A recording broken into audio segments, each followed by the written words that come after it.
Caríssimos irmãos, é com muita alegria que estamos novamente nesta casa abençoada, que é uma casa que sempre nos recebe com muito carinho, com muita alegria.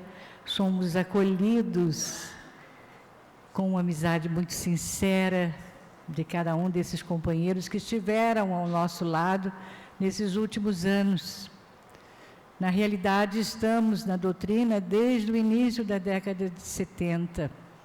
E vamos fazer, daqui a alguns anos, 50 anos de trabalho, principalmente realizados na mediunidade. Sempre tivemos esse cuidado de realmente estudarmos com profundidade a mediunidade, exatamente para sabermos de determinados aspectos em relação às pessoas que precisavam de ajuda, de atendimento, e nos preparamos para isso mediunicamente falando. Mas também nos ligamos muito ao trabalho da evangelização de crianças, de adolescentes, de jovens, e é a nossa principal bandeira. Nós acompanhamos trabalhos muito bonitos no Rio de Janeiro, em Brasília, por esse Brasil afora, campanhas que foram realizadas e que hoje se tornaram campanhas permanentes para a evangelização de crianças e de jovens. Mas, infelizmente, nós estamos passando momentos muito difíceis, as salas de aula estão vazias.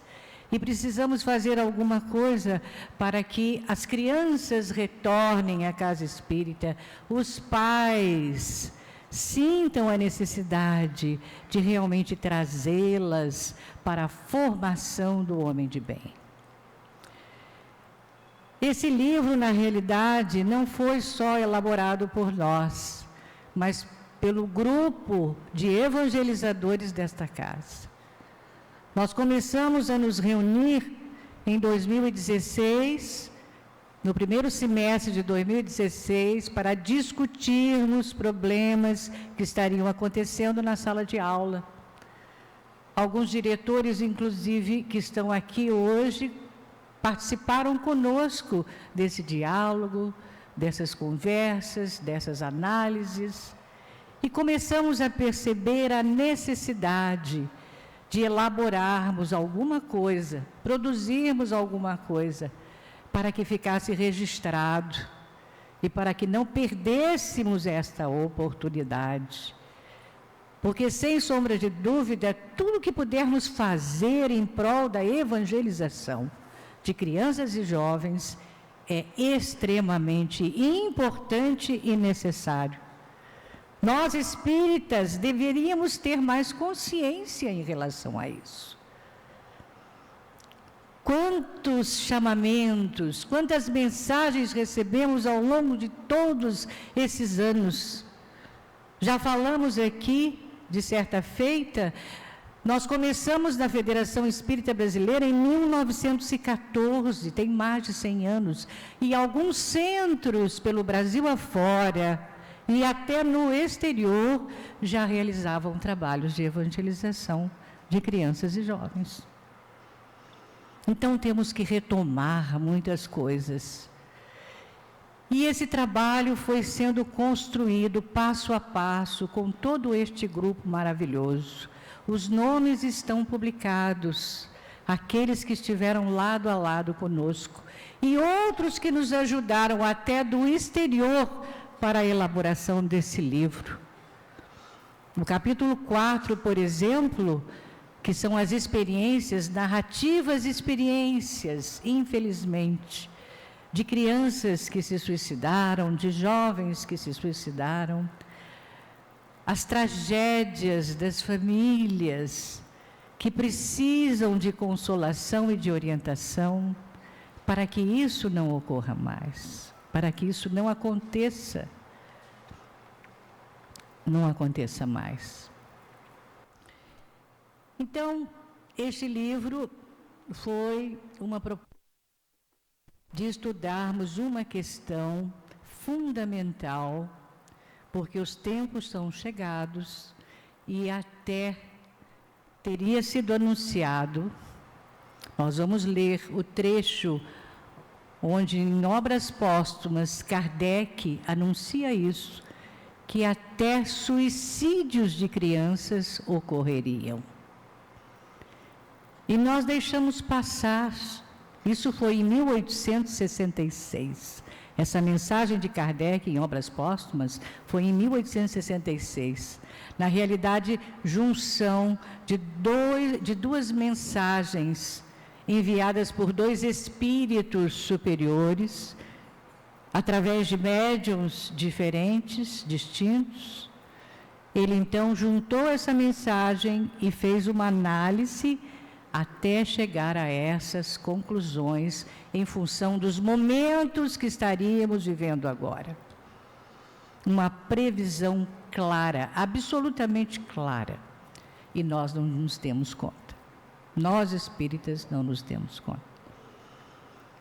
Então, o que estamos fazendo, podemos até considerar que elaboramos com atraso. Deveríamos já ter feito isso há mais tempo. Não é nenhuma novidade, infelizmente não é nenhuma novidade. Então queríamos falar um pouco dessa publicação. Queríamos trazer também algumas questões para a nossa reflexão, no tempo que nos foi estipulado.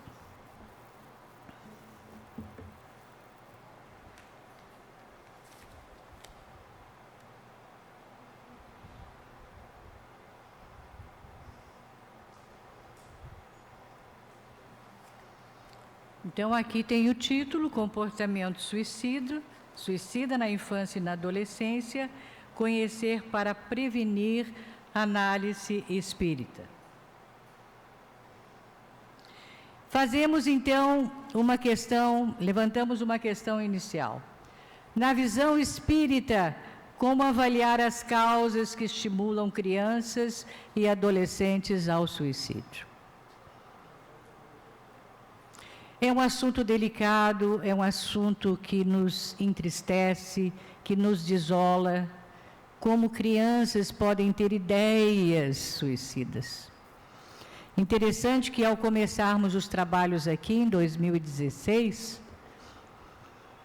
nós começamos a receber visitas de pais que, sem saberem que nós estávamos nos reunindo com os evangelizadores para tratarmos desse problema, começaram a nos pedir ajuda. Meu filho está pensando em se suicidar, 12 anos. Minha filha está tendo ideias de suicídio, 13 anos. Alguns com 10 aninhos.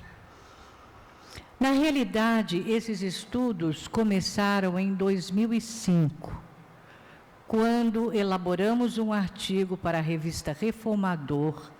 Somos articulistas do Reformador até hoje. E, na época, o editor era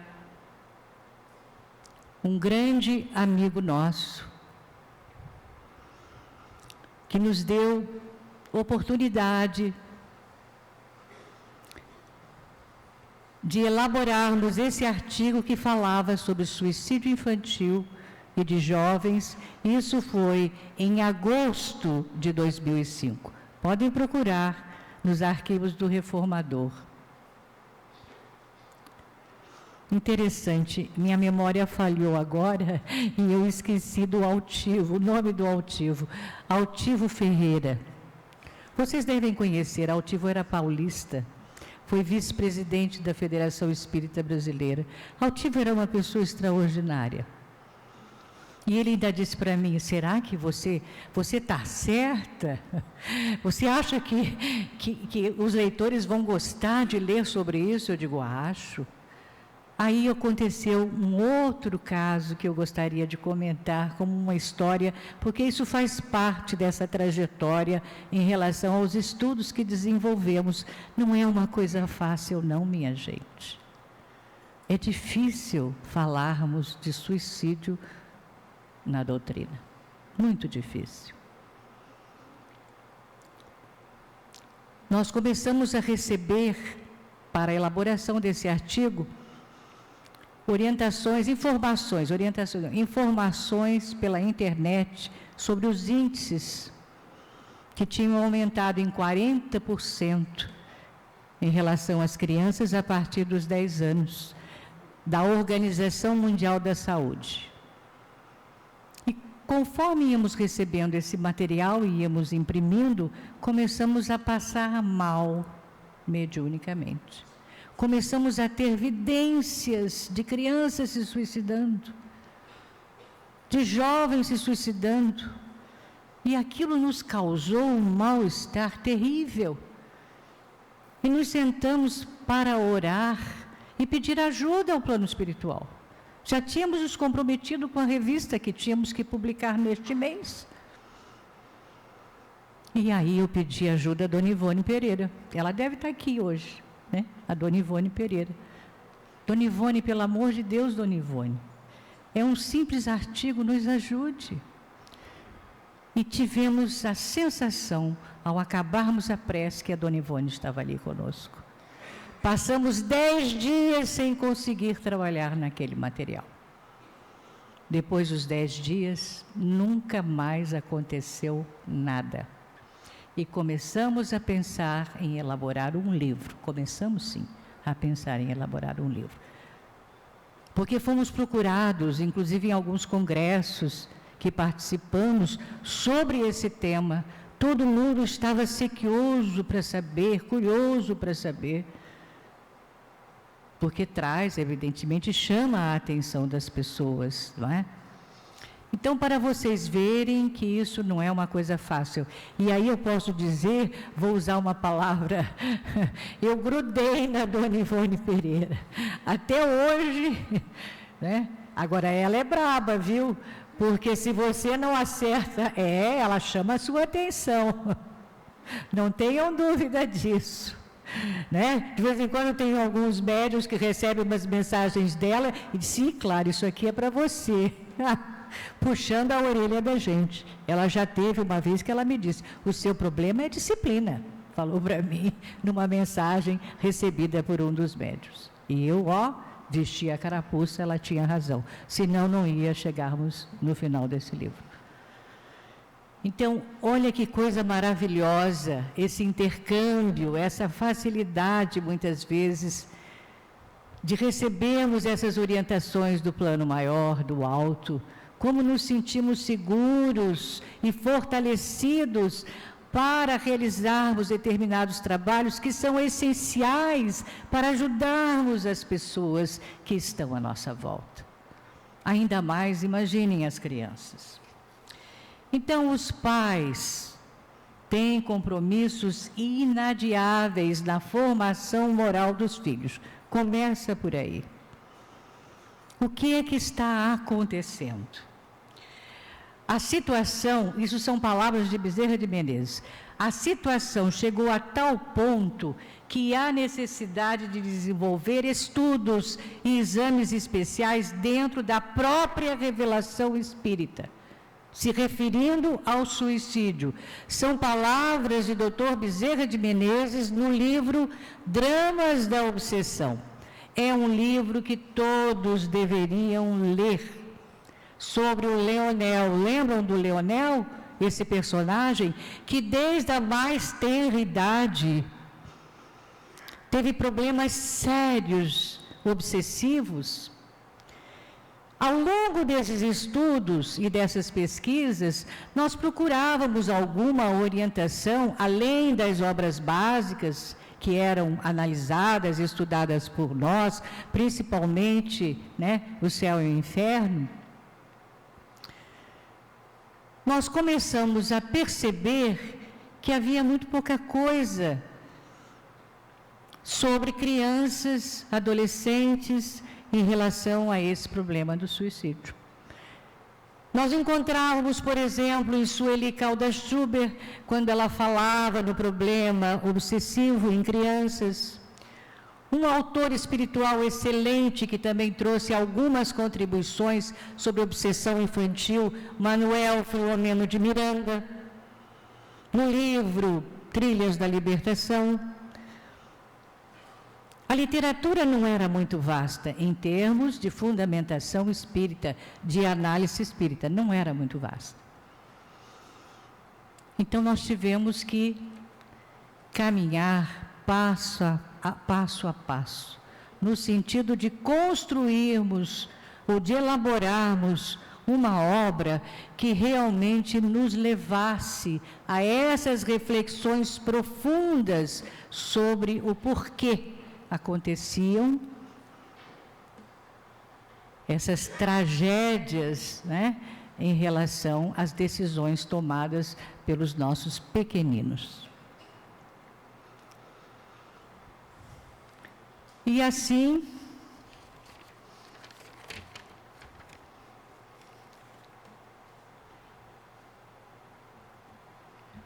aqui é o trecho que nós já citamos em Obras Póstumas, em que Kardec diz: e como se não se operasse com bastante rapidez, a destruição e os suicídios se multiplicarão em proporções inauditas, até entre as crianças. Está aqui.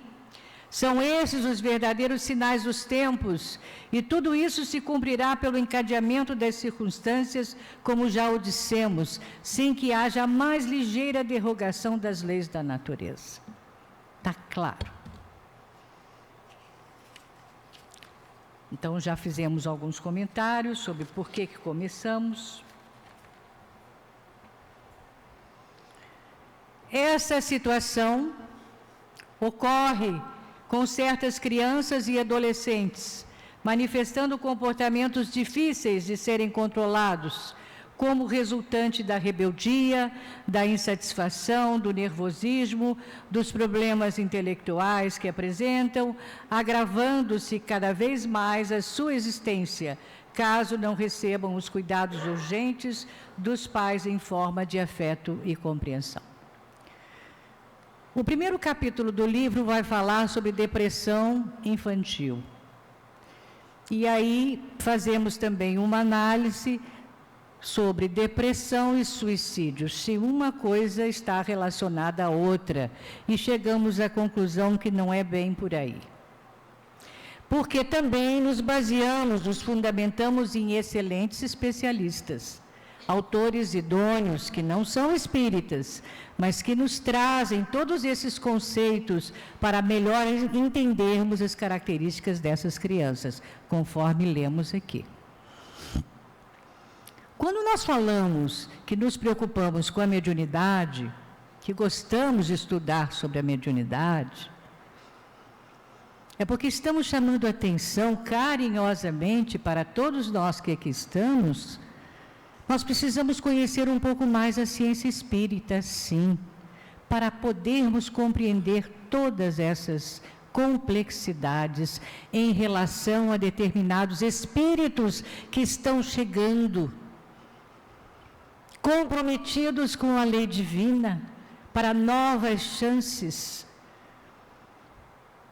Muitos deles ex-suicidas, muitos deles falharam absurdamente. E aqui estão para serem amparados, para serem encaminhados, para serem ajudados, assistidos dentro das casas espíritas, das instituições espíritas. Então, começamos o primeiro capítulo falando da depressão infantil. E ali nós mostramos que muitos pais que se deprimem prejudicam aos seus próprios filhos. Passam para eles essas vibrações, essas dificuldades que sentem no enfrentamento das suas provas. Eu esqueci de dizer que na introdução nós vamos fazer uma reflexão sobre o sentido do sofrimento. Por que é que nós precisamos sofrer? Por que é que nós precisamos passar por determinadas provas para o nosso amadurecimento espiritual? Nós somos difíceis, teimosos, rebeldes, Rebelde é uma palavra que Kardec gosta muito de utilizar. Somos rebeldes. Ainda não percebemos claramente como seria essa transformação, essa conquista da nossa reforma íntima. Ainda não conseguimos, está difícil para compreendermos. E quantas reencarnações já tivemos? Quantas encarnações já experimentamos? E não as aproveitamos. Então está na hora de começarmos a trabalhar em benefício do próximo. Porque sabemos que servir é o que realmente precisamos, de acordo com os conselhos que Jesus nos deixou. E está difícil também termos a humildade de percebermos que ainda nos falta essa disponibilidade, essa vontade sincera de realmente querer o outro fraternalmente. Como nós ainda nos isolamos, receamos tantas coisas, quando poderíamos conquistar virtudes de uma forma mais fácil e mais rápida.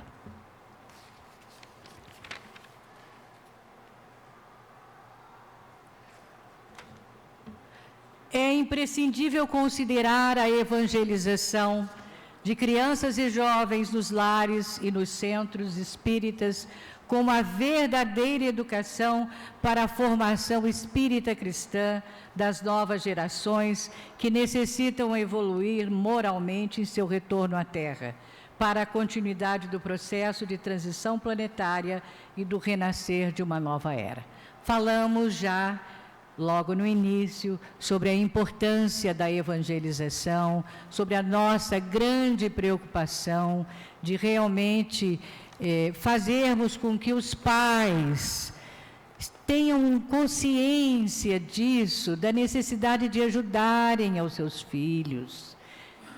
E uma das melhores formas de obtermos isso é encaminhando a criança para a instituição espírita, onde ela vai ser preparada para uma conduta espírita,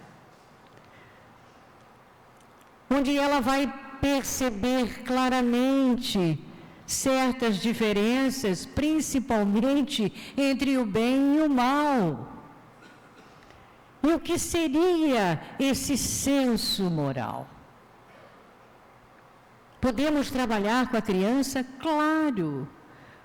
Os conteúdos são elaborados de maneira a atender à compreensão de cada uma dessas faixas etárias, que trabalham conosco dentro da sala de aula, porque as crianças trabalham conosco. Não temos essa preocupação de transformarmos as salas de evangelização em salas de aula de escola comum. Não é esse o nosso intuito, não é esse o nosso objetivo, mas são espaços pedagógicos, porque a doutrina espírita, ela é eminentemente pedagógica. O segundo capítulo do livro vai falar sobre os conflitos no relacionamento entre pais e filhos. Uma das causas que levam essas criaturas ou criaturinhas, né? Não estamos usando o diminutivo porque não valorizamos a todos eles, mas é no sentido de mostrarmos que estamos nos referindo às crianças e a esses adolescentes. Então, o segundo capítulo, ele vai trazer orientações. Começa falando de crianças desamparadas. Já viram a quantidade de crianças pelas ruas, perambulando pelas ruas? A cidade do Rio de Janeiro está uma tristeza. Antigamente, o Rio tinha muitas instituições espíritas. Quando começamos, trabalhávamos em 2 instituições de crianças. Até hoje, uma delas existe. Foi criada em 1919 por Inácio Bittencourt, que também foi um dos diretores da Federação Espírita Brasileira. Sabe quem é a mentora principal do Abrigo Teresa de Jesus, que está existindo até hoje? Com a graça de Deus, atualmente estamos com 380 crianças e vão chegar mais 50. Soror Teresa d'Ávila, Teresa de Jesus, olha que coisa extraordinária.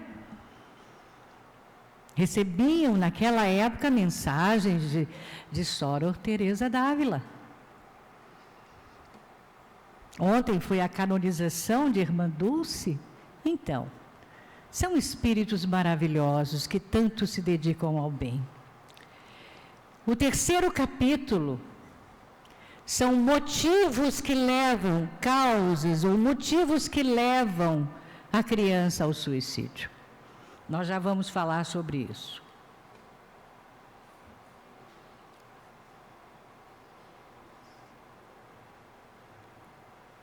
Não foi. Parou aqui. Que houve? Será que fui eu que errei? Não, não fui eu que errei.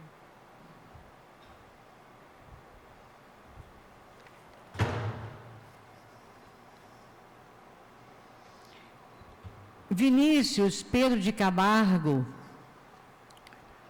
que todos nós conhecemos, ele diz, em uma das suas obras, que a obra da regeneração social deve começar na criança. Nunca será ocioso lembrar que o alvo do Espiritismo está na iluminação interior das almas, aqui encarnadas. Logrando este objetivo, todos os demais problemas serão solucionados. Então, olha a importância, nós sempre vamos tocar nessa tecla, a importância da evangelização para os nossos filhos. Tudo bem? Não. Empacou aqui. Buscai, em primeiro lugar, o reino de Deus e a sua justiça, tudo mais vos será dado por acréscimo. Está em Mateus 6, versículo 33, e Lucas, capítulo 12, versículo 31.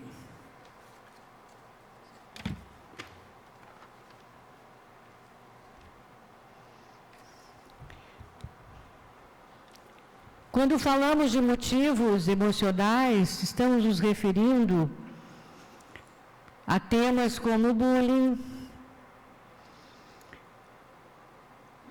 um tema que tem sido bastante analisado atualmente por educadores, psicólogos, especialistas em geral.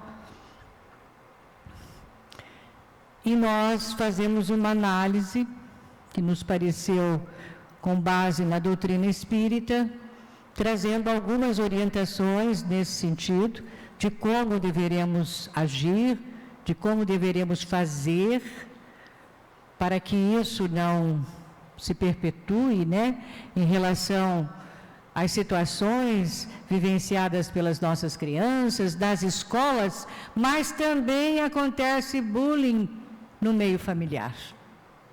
Já pensaram nisso?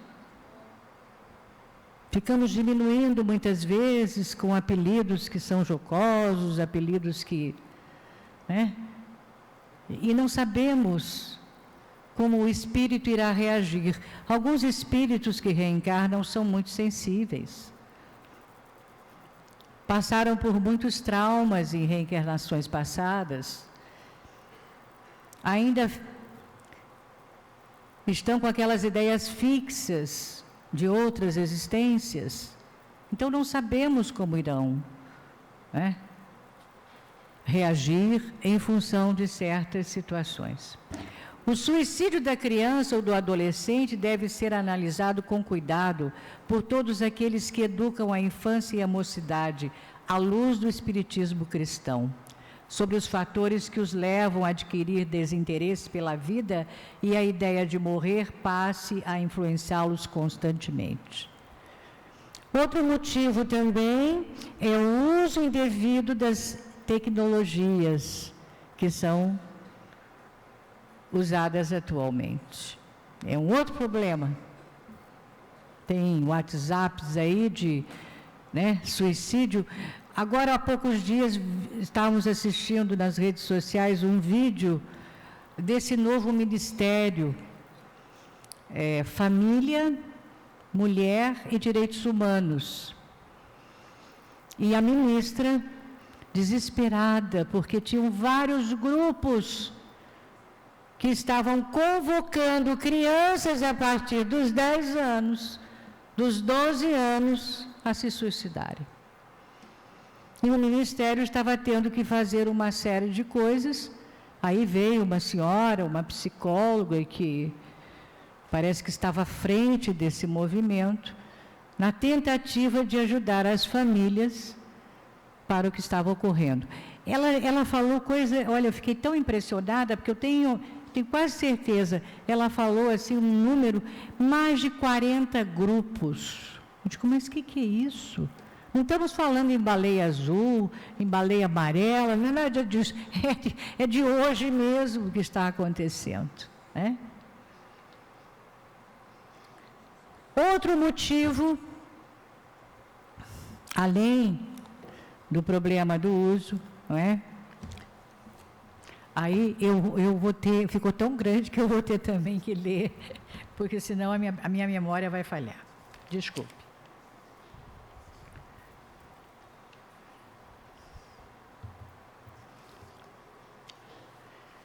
Consumo de bebidas alcoólicas e drogas ilícitas. Um outro grande problema que nós encontramos. Nós tivemos algumas narrativas que nos impressionaram bastante, de crianças que se suicidaram de pais alcoólatras, fosse mãe ou pai. Porque não deixa, né? Na realidade, o pai se suicidou lentamente, a mãe se suicidou lentamente. Após alguns anos, acabaram falecendo, acabaram desencarnando desse modo. E os filhos acompanharam. Só que os filhos não se suicidam lentamente. Geralmente, a decisão que eles tomam é bastante trágica.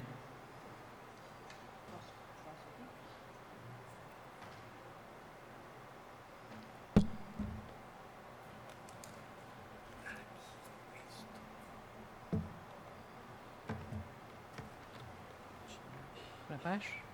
Eu vou voltar para trás, né? Vai bem para trás. Será que é esse? Não é esse, não. Mas não é esse, não.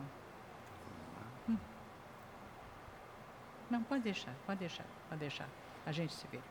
Pode deixar. Obrigada. Então, a questão sobre as drogas também. E aí nós encontramos em autores espirituais, por exemplo, Joana de Ângeles, maravilhosa. Num livro até bastante antigo, Após a Tempestade, fizemos uma análise em função daquilo que Joana coloca. O próprio Manuel Filomeno de Miranda, porque aí ele encaminha certos mentores, ele destaca nos seus livros, o Manuel Filomeno, e mostrando muitas vezes o que acontece. Nesse livro Dramas da Obsessão, se vocês já leram, vocês vão lembrar que houve um caso narrado por Bezerra de Menezes, de uma senhora médium que tinha um marido alcoólatra. E esse senhor acabou tendo que ser levado para um hospital, internado num hospital, para tratamento. Então, os dramas que essa senhora estaria vivendo, ela é espírita, muito interessante, bastante interessante. Ainda nos motivos emocionais, condições emocionais da adolescência. Quais são as características do adolescente? Geralmente, os índices são maiores com os adolescentes em relação ao suicídio. E como a gente falou que seria uma decisão muito trágica, eles gostam de se jogarem frente a trens em movimento. É uma coisa horrorosa. Quer dizer, eles não querem deixar de morrer. Olha que coisa.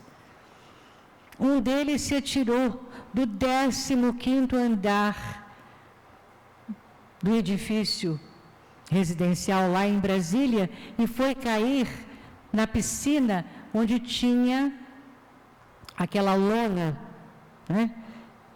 Uma lona, e ele conseguiu, a queda foi amortecida pela lona. Isso foi em 2017, 2018, já não me lembro mais. Ele ficou em tratamento. Pensavam que ele ficaria tetraplégico, mas não, ficou paraplégico. E agora está lá no Sara Kubitschek, em Brasília, na tentativa de que ele consiga voltar a andar. 15º andar. Então, eles não escolhem, né? Vou tomar os comprimidinhos. Negativo, eles querem morrer mesmo. Vou me atirar aqui em frente ao metrô. Quantos estão se atirando em frente ao trem do metrô? Aqui no Brasil. E nessas condições emocionais da adolescência, nós encontramos o problema, por exemplo, da anorexia, da bulimia, que também temos que conhecer, porque o título é Conhecer para Prevenir. Então, nós estamos trazendo essas orientações para que possamos avaliar isso. Outra questão sobre os motivos emocionais, sobre a ideologia do gênero. Que coisa, né? Renascer com o sexo feminino ou masculino. Quer dizer, isso está sendo exageradamente, né, destacado, principalmente pelas escolas. Não há razão para isso. Então, há uma explicação com base num excelente artigo que saiu no Reformador, e nós conversamos com a autora e ela autorizou que colocássemos no livro a Marta Antunes, que hoje é vice-presidente da FEB lá em Brasília. Foi um trabalho primoroso que a professora Marta fez, para entendermos à luz da doutrina, com base principalmente em Emmanuel, o que significa essa ideologia de gênero. Motivos espirituais, voltamos a falar. No primeiro capítulo nós vamos falar sobre problemas obsessivos na infância, mas não aprofundamos muito. E aí vamos voltar a falar no terceiro capítulo. Mas no primeiro nós vamos falar sobre mediunidade infantil, exatamente porque se estamos falando sobre obsessão, temos que falar sobre mediunidade infantil. Que, aliás, estão sendo feitas pesquisas nacionais pelas federativas dos estados sobre isso, porque algumas crianças começaram a apresentar certos comportamentos e as federativas e os centros começaram a ficar confusos. E a que conclusões, o livro traz isso, eles chegaram com os resultados dessa pesquisa. Dificuldades do espírito reencarnado, motivos espirituais. Capítulo 4 são as narrativas e observações de experiências suicidas vivenciadas por crianças e adolescentes. Tem vários casos aqui. Tivemos, assim, um cuidado enorme de interpretá-los, sem querermos destacar determinados momentos, situações, condições em que os pais estavam, nada disso. Mas o que nós fizemos?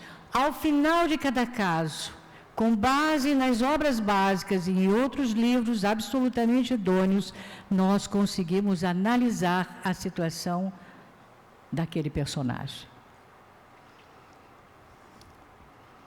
Kardec nos trouxe muita ajuda nesse sentido, exatamente para mostrarmos em que condições poderia estar aquele suicida. Depois fizemos 4 grandes histórias. Depois fizemos histórias menores, né? Com relação a esse problema espiritual de jovens. O capítulo 5 foi o mais difícil para nós. O capítulo 5 vai falar das implicações espirituais. Mas como? Não tem livro espírita que diga como é que a criança se comporta depois que se suicida. Não tem. Então nós tivemos que pegar vários livros, analisar a todos eles e chegarmos a uma conclusão. E nos parece que essa conclusão foi absolutamente correta. É evidente que a criança terá os seus anjos tutelares próximos a ela. E André Luiz, ele faz umas colocações muito interessantes em que você realmente consegue perceber o que é que vai acontecer com a criança, não só aquela que se suicida, mas aquela que desencarna repentinamente. Existem, sim, diferença entre adultos e crianças nesse sentido. E é muito interessante o que os espíritos superiores nos dizem. Vale a pena de ser lido. Não só em relação à situação, é claro que trabalhamos com Ivone Pereira, Memórias de um Suicida, de Camilo Cândido Botelho. Só que Memórias de um Suicida é um livro muito específico para suicidas adultos, sem sombra de dúvida. Mas existe um personagem em Memórias de um Suicida que é Aníbal de Silas. Nós já falamos aqui nesse púlpito sobre Aníbal de Silas. Lembram do Aníbal de Silas? Aníbal de Silas foi aquela criança, uma daquelas crianças que estava naquela passagem de Jesus, quando ele diz: deixai vir a mim as criancinhas. Aníbal de Silas estava lá. E Jesus passou a mão na sua cabecinha. E ele cresceu amando Jesus.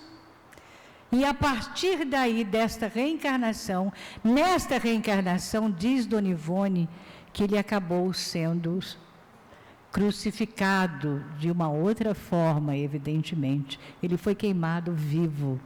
Crucificado no sentido de ter sido torturado, de ter sido morto, tendo em vista o fato de ser um seguidor do Cristo.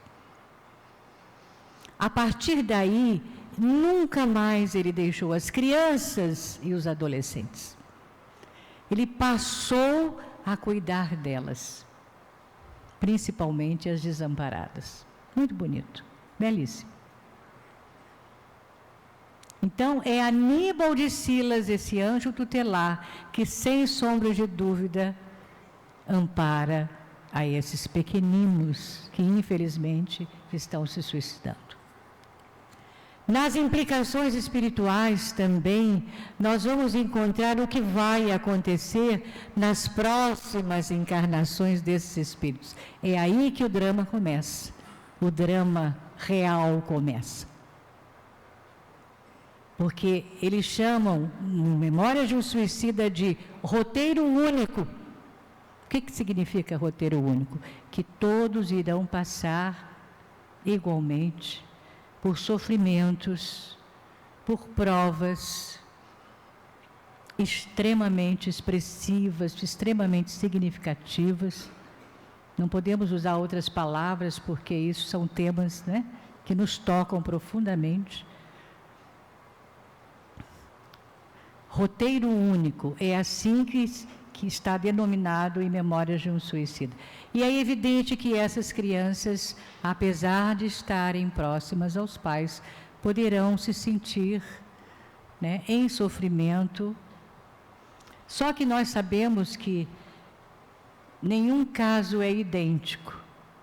Nenhuma situação de um suicida pode ser igual a outro suicida. Está claro isso aí, minha gente? Tá? Não está confuso, não? Estou vendo assim as carinhas um pouco. Não vamos nos entristecer, não. Vamos realmente nos estimular a fazer um trabalho para ajudarmos aqueles que conhecemos, especialmente as nossas crianças, para que elas não cheguem a isso. Depois temos o capítulo 6, que são assistência espiritual e educação espírita cristã para crianças e adolescentes. É um capítulo grande, onde explicamos o que é que a Casa Espírita faz para atendimento em casos como esse. Temos contribuições muito boas nesse livro, como, por exemplo, da professora Deise, que foi presidente nossa, né, do SEAC, também grande querida amiga, que eu acho que também ela está por aqui. A Dilma estava lá na reunião de evangelizadores e nós recebemos uma pequena mensagem dela. Aí foi um chororô, uma choradeira só. Então, que coisa... É um princípio que nós nos sentimos tão sensibilizados, esse intercâmbio com o plano maior da vida, que coisa extraordinária, para que nos sintamos fortalecidos. Por que é que vamos nos deixar deprimir, entristecer, desolar por conta das nossas dificuldades e das nossas provas, minha gente? Se a doutrina, ela é consoladora, ela nos fortalece a cada passo que nós damos. Sem sombra de dúvida, muitos de nós aqui poderemos ter sido ex-suicidas, e daí estamos numa outra situação, numa situação nova, de reerguimento, para podermos cada vez avançarmos mais, enaltecendo todas essas chances, essas oportunidades que nós temos. O capítulo 7 foi o capítulo que mais nós gostamos. Por quê? Porque no capítulo 7, nós falamos sobre a educação moral. Nós não temos ainda uma noção muito clara de como essas coisas acontecem. É claro que seguimos Kardec quando ele fala sobre educação como ciência, porque na época em que Kardec estava lá na França, em que atendia aquelas escolas, porque há uma distinção, nós colocamos isso aqui, entre instrução e educação. Isso aí para nós está claro. A escola não vai educar moralmente os nossos filhos. Poderá contribuir com algumas coisas, dependendo da ciência ministrada. Mas ela não vai educar os nossos filhos. Somos nós. A responsabilidade é nossa. E aí resolvemos trabalhar na tentativa de conceituar melhor a educação como ciência com Pestalozzi. Falamos no ano passado, faz um ano que estivemos aqui, falando sobre Pestalozzi, e colocamos a palestra com esse título, que é uma frase de Pestalozzi, reconhecido como o maior educador da humanidade. O amor é o eterno fundamento da educação. Isso é frase dele. Então, o capítulo 7 foi o que nós mais gostamos de fazer. Por quê? Porque, inclusive, as sugestões que a equipe de evangelizadores trouxe para esta obra estão todas lá. para a realização de atividades dentro da casa espírita, além da própria Dima, que coordenou a nossa evangelização por muitos e muitos anos. E nós trouxemos algumas coisas que Dima também nos legou nesse sentido. E ao final nós temos uma história infantil feita por um querido e estimado companheiro, que é o Ademar, né? Que vai falar também sobre uma flor que queria se suicidar. É muito interessante, é muito poética. E nós colocamos aconselhamentos em uma mensagem final, além de todos os nomes daqueles que participaram com a obra. Infelizmente, os nossos slides, mas era mais ou menos isso tudo que nós iríamos falar. Já estamos no nosso tempo, né? Somos disciplinados, senão Dona Ivone nos puxa a orelha, já, né? Somos disciplinados e vamos. Mas esse livro poderá ser, né, comentado por outros companheiros, que poderão fazer palestras, porque cada um desses capítulos traz coisas muito interessantes de serem pensadas por nós. Alguma dúvida? Tudo bem? Então, tá bom. Então, quero deixar para cada um abraço muito carinhoso e dizer que somos meros instrumentos, meros recursos, e aqui estamos para o trabalho. Certamente, não posso dizer que tenha sido uma ex-suicida, mas certamente temos comprometimentos sérios com o passado. Por isso é que nos apegamos a essas ideias, como vocês, né, vão realizar trabalhos que certamente vão causar alegrias, um prazer inigualável. Então, que aqui estejamos para servir a Jesus, para servir a nossa doutrina espírita, consoladora e libertadora de todos nós. Muita paz para cada um de vocês. Muito obrigada.